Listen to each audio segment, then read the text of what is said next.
C'est une prouesse dans l'histoire politique du pays, mais elle pourrait encore être plus significative selon l'Observatoire national de la parité.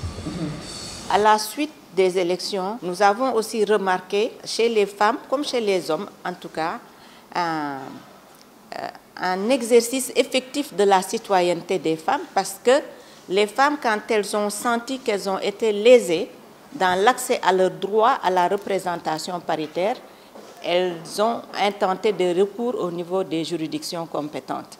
Et sur les 4 cours d'appel, 3 ont rendu des décisions favorables à la reprise de l'élection des membres des bureaux pour que la parité soit effective à partir du maire.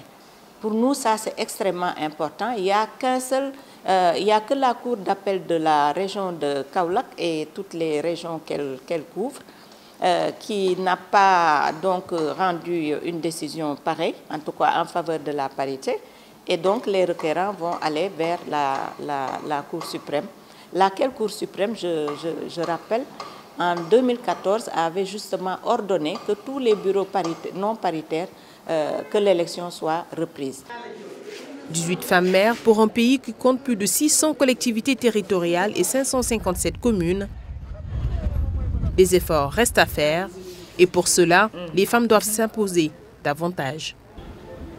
Je crois que c'est à charge aux femmes vraiment d'être plus initiatrices, de prendre des initiatives et surtout de se départir de tout complexe d'infériorité, sachant que la femme est là et la femme a été toujours au front quand il s'agit de conquête, quand il s'agit de politique.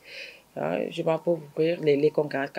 Par exemple, quand on parle de Lat Dior Ngoné Latyr, Lat Dior, pourtant son nom c'est Lat Dior Diop, mais on a mis le nom de la femme Ngoné Latyr pour montrer que effectivement la femme était là en amont pour les accompagner en termes de stratégie. Donc la femme est là, l'intelligence est là, mais le problème c'est cette implication là qui fait défaut et c'est à la femme de s'imposer davantage.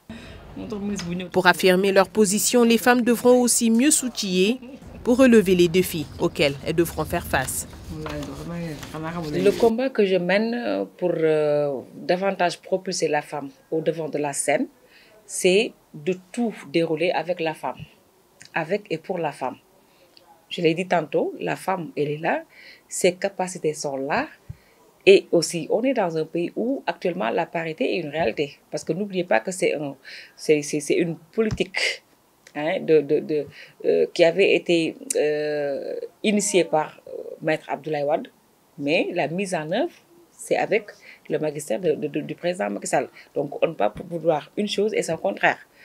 Puisqu'on parle de parité, il faudra quand même que la femme soit plus impliquée.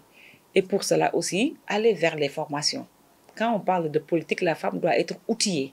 Quand on est bien outillé, on est à l'aise pour pouvoir dérouler. Mais quand on ne se sent pas vraiment au top, du côté formation, du côté intellectuel, du côté capacité, on est forcément limité.